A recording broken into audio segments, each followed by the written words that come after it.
जीवन धारा दूसरी किश्त। जीवन धारा को समझना है तो इंद्रियों के प्रवाह को भी समझना पड़ेगा। शरीर में जो इंद्रियां हैं उन्हीं के माध्यम से सारी रसानुभूति होती है और उन्हीं के माध्यम से सारे काम होते हैं। सृष्टि की जितनी विशेषताएं हैं, शब्द के रूप में है, स्पर्श के रूप में है और सौंदर्य के रूप में है और रस के रूप में है और गंध के रूप में है, ये तन्मात्राएं कही जाती हैं। तो ये सब इसी के अंदर सारी अनुभूतियां हैं, रसानुभूतियां, और उनके लिए हमें 5 ज्ञानेंद्रियां दी हुई हैं। और जो कर्मेंद्रियां करती हैं वो सारा जो कुछ हम वैभव देख रहे हैं ये कर्मेंद्रियों का ही है। जो कुछ अद्भुत किया है मनुष्य ने सब अपनी कर्मेंद्रियों के माध्यम से ही किया है। मूल आधार में उसके वो ही है, तो बड़ी समर्थ हैं ये। लेकिन जो जितना समर्थ होता है उसे उतना ही नियंत्रित रखना पड़ता है, अनुशासित रखना पड़ता है। शंकराचार्य जी की प्रश्नोत्तरी में है कि जीवन के शत्रु कौन है, तो कहते हैं निज इंद्रियाणी, अपनी इंद्रियां शत्रु हैं। लेकिन अगर इन्हीं को जीत लिया जाए, अनुशासित कर लिया जाए, तो वो ही सबसे अच्छे मित्र भी हैं। तैनेव मित्राणि जितानि तानि। तो इंद्रियों को अपने नियंत्रण में रखना, जीत लेना मतलब जिस पे हमने जीत कर हासिल कर ली है वो हमारे नियंत्रण में, अनुशासन में आ जाता है। तो सामर्थ्य अलग बात है और सदुपयोग अलग बात है। इंद्रियां बड़ी समर्थ हैं, लेकिन अगर सदुपयोग ना हो तो फिर वही शत्रु बन जाएंगी, और सदुपयोग होगा तो उनसे अच्छा कोई मित्र नहीं है। तो इस बात को देखते हुए हम इंद्रियों को अनुशासित करना है। वैसे ये इंद्रियां पशुओं में भी होती हैं, लेकिन मनुष्य की इंद्रियों को भगवान ने कुछ अधिक क्षमता दे के भेजा है। मनुष्य की इंद्रियों की ज्यादा सूक्ष्म पकड़ है। कान को देखिए, और पशु इस तरह के इतने तरह का स्वरों का आनंद कहाँ ले पाते हैं। इतने संगीत का विकास किसने किया, कान के माध्यम से है। इतने तरह के साज किसने तैयार किए, ये सब स्वर ही हैं, कान के लिए पैदा किए उनने। ये सब उसी से मिलते हैं। कहते हैं भैंस के आगे बीन बजाओ, भैंस खड़ी पकड़ा है उसे, उसके यहाँ सुंदर सुंदर राग बजाओ।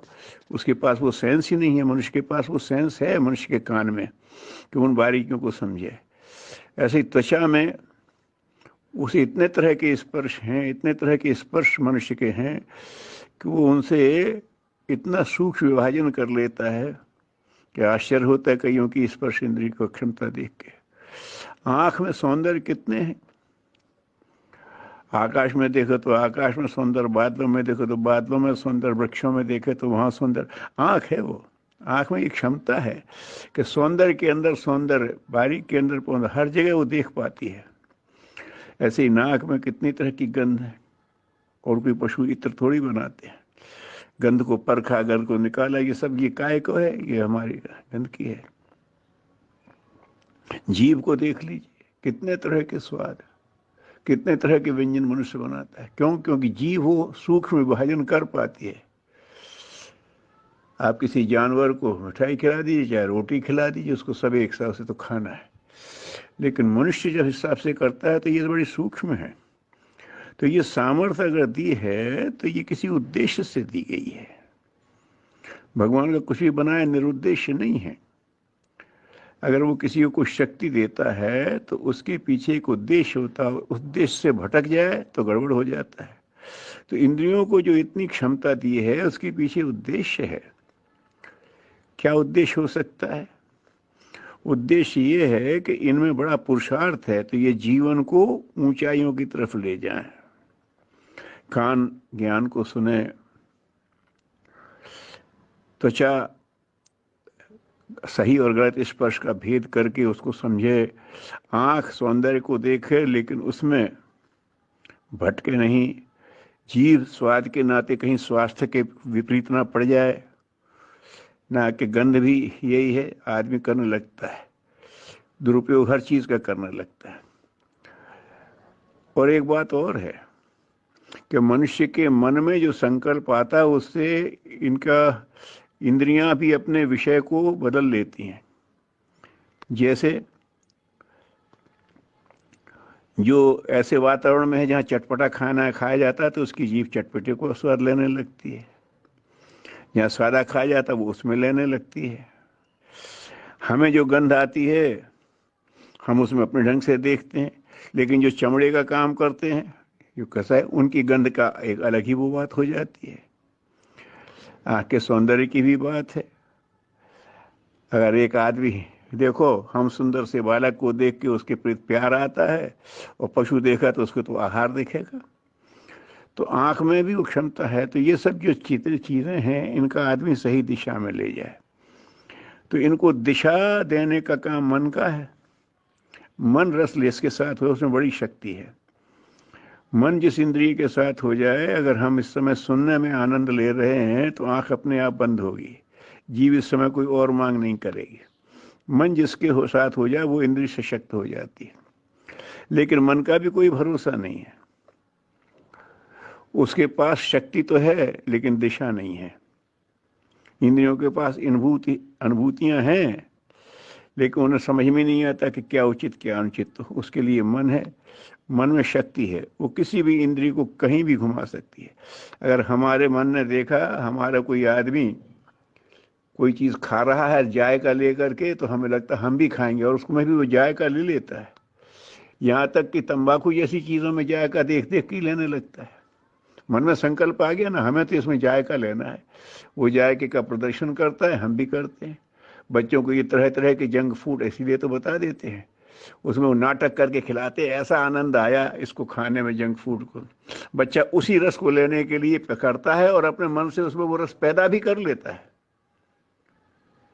तो ये जो बातें हैं कि मन की शक्ति ये है कि वो उसमें किसी भी चीज़ में रस पैदा कर लेता है, ये सिद्धि है मन के पास।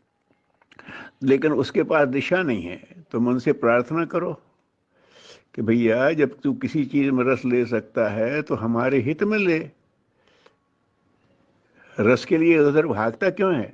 अब ये कौन समझाए? तो ये बुद्धि समझाएगी, क्योंकि दिशा बुद्धि में है, एनालिसिस बुद्धि में है, मन के पास नहीं है। बुद्धि मन को ये समझा सकती है कि तू रस तो कहीं भी ले सकती है, रस के लिए भाग मत।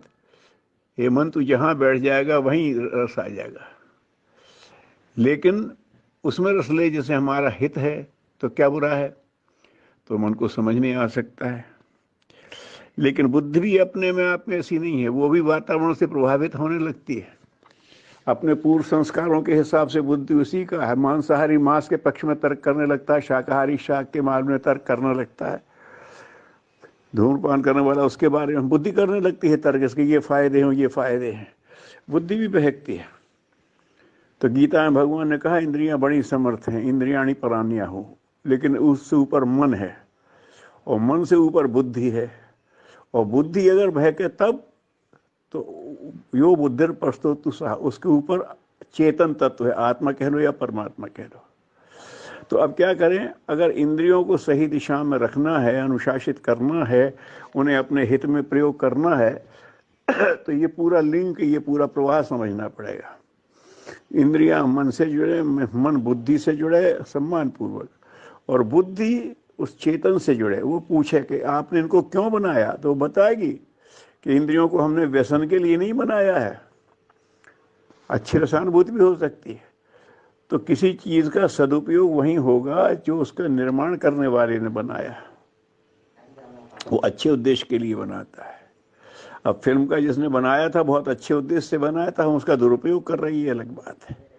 तो भगवान बनाने वाला है तो वो तो हमेशा कल्याण की बात करेगा, वो तो सच्चिदानंद स्वरूप है ना, वो तो हमारे हित के लिए ही बनाएगा बस। अब ये है कि बुद्धि अगर उधर जुड़ गई चेतन तत्व से, तो चेतना क्या चाहेगी, मालिक क्या चाहेगा। अब लोग ये कहने लगते हैं हम समझते तो हैं लेकिन ये इंद्रियां नहीं मानती, मन नहीं मानता। ये बड़ी खतरनाक बात है, ये बड़ी खतरनाक बात है। ऐसी है जैसे कोई सेठ कहे कि मेरे चाकर नहीं मानते, मेरे मुनीम नहीं मानते, मैं तो अपने व्यवसाय को ठीक से चलाना चाहता हूँ, नियम बनाता हूँ, लेकिन ये न नौकर मानते हैं न मुनीम मानता है, तो उस मालिक का धंधा तो चौपट होने वाला है। तो मालिक हम हैं, हमारी अंतर चेतना है। हमें ये सामर्थ्य होना चाहिए कि हम अपने मुनीम को, अपनी इंद्रियों को काबू करें। ये सामर्थ्य कहाँ से आएगी? तो परम समर्थ से हम उससे जुड़े रहें। वो जो आप उससे जुड़े अगर रहें तो फिर कोई दिक्कत नहीं है। ये थोड़ा समय लग सकता है, लेकिन ये करें तो अगर हम इस तरह से मन को, इंद्रियों को संभालने की कोशिश करेंगे, इंद्रियों का सामर्थ्य का पूरा लाभ मिलेंगे। तैनेव मित्राणि जितानि यानी, फिर हमारी इंद्रियां हमें विशेषज्ञ बना देंगी। संगीत का विशेषज्ञ बना देंगे, कर्म का विशेषज्ञ बना देंगे, स्वाद का विशेषज्ञ, हर विषय में बना देंगे, जो बारीकी नहीं बताते। कुछ बार पहले बम्बई में पानी टेस्ट करने वाला एक ऐसा व्यक्ति था, वो सूंघ के ही बता देता था इसमें ये कमी है। तो अगर आदमी के अंदर ये बातें पैदा हो जाएं तो ध्यान ये रखना है कि इंद्रियों के प्रवाह को समझना है। जीवन धारा में जीवन की सब गतिविधियां इंद्रियों के द्वारा ही संचालित हैं, तो इनको समझें। इंद्रियों को मन के साथ जोड़ें, मन को बुद्धि के साथ जोड़ें, और बुद्धि को चैतन्य तत्व से जोड़ें, उसे परमात्मा से जोड़ के रखें। इस प्रवाह को जो समझ लेगा, उसे इंद्रियों को काबू करने में कोई दिक्कत नहीं होगी। हर भले आदमी ने यही किया है, हर संत ने यही किया है, हर पीर पैगंबर ने यही किया है। ठीक है, एक अनुशासन में एक सीमा है, यहाँ तक तुम्हें छूट दी जाती है। बच्चा स्वादिष्ट खाना चाहता है तो माता पिता कहते हैं स्वादिष्ट खा लो, लेकिन ऐसी ऐसी परिस्थिति जो घर पर बनवा देंगे, या अमुक दुकान पर स्वच्छ मिलता है वहीं खा लो, इतने ही से संतोष करो। नहीं, जहाँ मन करेगा वहाँ जाएंगे तो गड़बड़ हो जाएगा। मांग इंद्रियां करती हैं, सहयोग मन करता है, निर्णय बुद्धि करती है, और बुद्धि को दिशा चैतन्य देता है। तो ये अगर हम प्रवाह का थोड़ा सा अभ्यास करें, अरे ये तो आप संतों की बात कर रहे हैं, संतों की नहीं, हम जीवन की बात कर रहे हैं, जीवन धारा की बात कर रहे हैं। अगर अपने ही जीवन का शत्रु हमें स्वयं नहीं बनना है तो जीवन की इस धारा को भी नियंत्रित करना पड़ेगा, इंद्रियों की धारा को भी नियंत्रित करने का। और इसको अगर रोज अपने आप से पूछा जाए कि हम कर सकते थे, हम समझते हैं तो क्यों नहीं किया, और हम समझते वो नहीं होता तो ईश्वर से हम जो समझते हैं वो क्यों नहीं कर पा रहे, आप हमें शक्ति दो। ये क्रम अगर चलेगा अपने चेतन से, हम अपनी कमजोरी स्वीकार नहीं करते हैं तो कमजोरी के पक्ष में तर्क देने लगते हैं, लेकिन कमजोरी अगर स्वीकार कर लें तो वो कमजोरियां फिर टिक नहीं सकती। कमजोरियां चोरों की तरह रहती हैं, एक दफ़े मालिक की निगाह पड़ गई तो वो भाग जाएंगे। मालिक की निगाह नहीं पड़ रही है तो कोई बात नहीं, तो हम उसको एक्सेप्ट करें, तभी समझे कि निगाह है। तो इसको अगर देखेंगे तो ये अपने इंद्रियों के प्रवाह को समझें। जीवन धारा में इंद्रियों की धारा बहुत महत्वपूर्ण है, इसको समझेंगे तो जीवन में सब तरह के रस पैदा होंगे और स्थायी रस पैदा होंगे। अनियंत्रित इंद्रियों का रस तो कुछ समय में खत्म हो जाता है, लेकिन नियंत्रित इंद्रियों का रस जीवन भर चलता है, अंत तक आदमी एंजॉय करता है और स्वस्थ भी रहता है, तो उसका दोहरा एंजॉयमेंट हो जाता है। इंद्रियों का रस भी आ रहा है, स्वास्थ्य भी अच्छा है, प्रतिष्ठा भी अच्छी है, तो आनंद ही आनंद है। तो इंद्रियों को अगर हम अनुशासन में रखें, उनकी धारा समझें, तो हमारा कल्याण है। सब लोग ऐसा कर सकें, सबके लिए बहुत बहुत मंगल कामना। ओम शांति।